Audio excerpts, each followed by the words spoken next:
Hey everyone, welcome to The Explainer. Today, we're unpacking a truly dramatic exploration of human nature, faith, and psychology. We're looking at how our deepest identities are forged, and, spoiler alert, it's not by the quiet thoughts bouncing around in our heads, it's actually about the words we actively speak out loud when absolutely everything is on the line. So, let's just dive right into this high-stakes framework of who we really are. Section 1. Faith over life. To really grasp this concept, we've got to drop straight into a completely chilling historical moment. Picture this, it's 1938, in Korea. The country is under intense imperial occupation. And we're looking at the ultimate human conflict, prioritizing your spiritual conviction over sheer physical survival. At a church in Pyongyang, the occupying forces issue this terrifying ultimatum to Pastor Ju Ji-chul and his congregation. Basically, conform to the mandatory worship at Shinto shrines or face unspeakable consequences.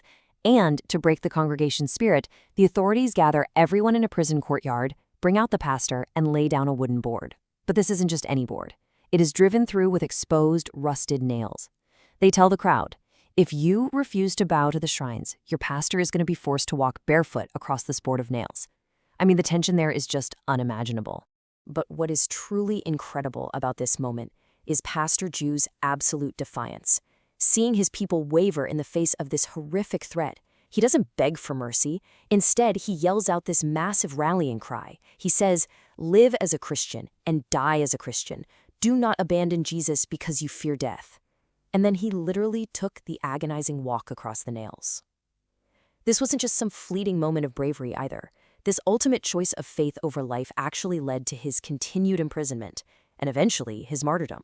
In 1944. Section 2. How identity is formed. Now, a story like that is super jarring, and it really forces us to look at the mechanics behind it. I want you to honestly think about this for a second. What actually creates a conviction so unbelievably strong that you would die for it? Because most of us, right, we operate daily on the basic human instinct of self-preservation. When danger shows up, we compromise, we run, or we just stay quiet. But people like Pastor Ju somehow override that biological imperative. How do you build a belief system that strong? Well, the source material gives us a profound answer here, and it gets right to the core of things. Identity isn't just a feeling. It's the personal, verbal answer we give to the question, who am I? You see, a conviction is not a passive thought. It is an active declaration. It's a literal line in the sand that defines whether we're truly living as our authentic selves or just kind of existing. To really ground this idea, the text uses a powerful secular metaphor, the prisoner of war. When a soldier is captured and facing interrogation and torture, protocol dictates they only repeat 3 things: name, rank, and serial number. But why? It's not just a military rule to keep secrets safe. Psychologically speaking, they recite these facts out loud to keep their sanity. By verbally declaring their identity against the overwhelming pressure of their captors, they remember who they are. They're actively preventing their selfhood from dissolving under the pain. So the crucial connection between a POW and our own spiritual or moral lives is this. Unspoken beliefs remain incredibly fragile. You can think you're brave or think you hold a certain faith, but until the pressure is actually on, it's all just theoretical. Spoken words, however, are what forge reality. A belief isn't truly solidified as yours until you are forced to confess it out loud under pressure. Confession is what actually locks in and protects your true identity. Section 3. The ultimate question. To trace the ancient roots of this concept, we need to rewind the clock over 2 millennia and visit ancient Caesarea Philippi. This city was completely saturated with Roman temples and Greek idols, literally a marketplace of gods. And right in the middle of all this, Jesus asks his disciples what the word on the street is about him. They rattle off the safe popular opinions, right? That he's John the Baptist or Elijah or Jeremiah. Great prophets, basically the highest compliments you could get. But reciting the world's opinion is just sharing information. It's safe gossip. It doesn't cost you anything. And more importantly, it doesn't show any personal conviction. And then comes the pivot. Jesus cuts right through the societal rumors and demands something way heavier. He asks, "But who do you say that I am?" This is the turning point of the entire narrative. He isn't asking for the evening news here. He is demanding a direct, personal confession.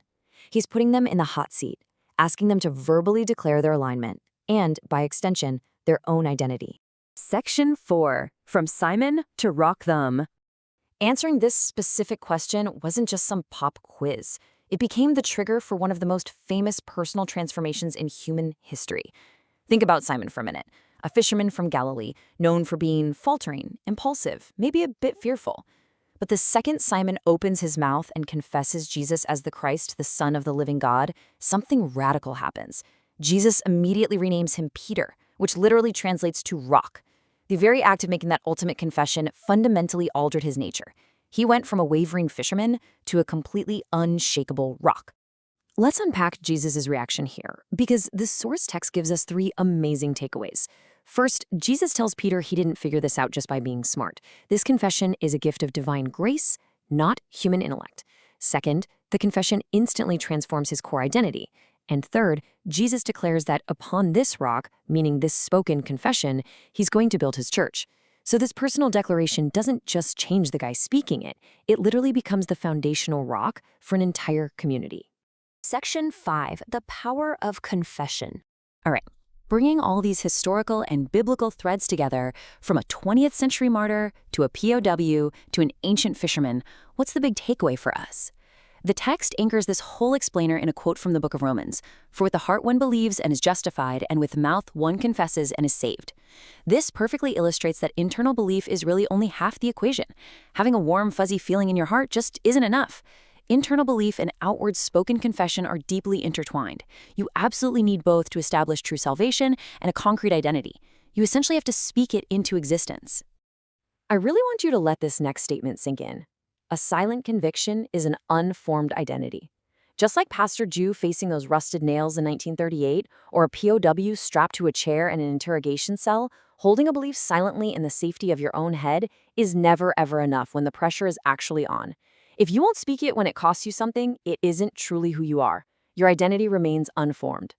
Which brings us right back to the ultimate provocative question. It's a question echoing from ancient Caesarea Philippi, through the prison yards of Korea, right into your life today. Society has a million safe answers.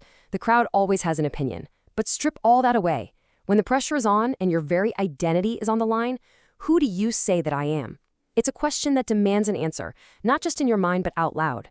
Thanks for joining me for this explainer, and I'll leave you to ponder that one for yourself.